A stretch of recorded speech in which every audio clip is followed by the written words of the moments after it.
Uma das perguntas mais comuns sobre a língua portuguesa, depois de é verdade que existem mesmo 5.000 palavras para dizer marisco e, como se diz, não quero mais galos de Barcelos, é qual é a diferença entre avô e avó? Perceber a diferença entre estas duas palavras é muito fácil para quem fala português como nativo.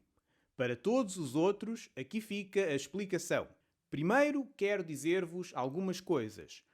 Subscrever, like, a Patreon, marcar uma aula no iTalki, comprar o livro O Mandarim e ser uma boa pessoa no dia a dia. Sim, existe mesmo uma diferença entre avô e avó. Não fingimos que existe apenas para se sentirem mal. A diferença entre avô e avó depende do tamanho da boca quando pronunciamos o e o.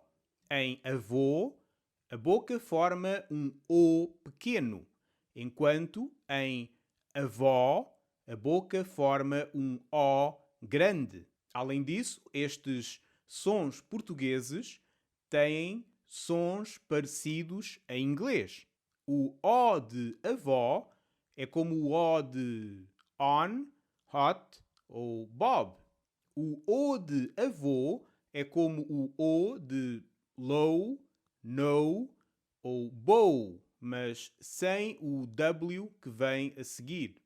Além de avô e avó, há outras palavras em português que são muito parecidas e têm O e O. Por exemplo, palavras como olho e olho, poço e poço, ou molho e molho. Porque o vídeo foi curto, vou aproveitar para vos dizer algumas daquelas 5.000 palavras para marisco. Cá vai! Varandim, saca-rabos, astrolábio,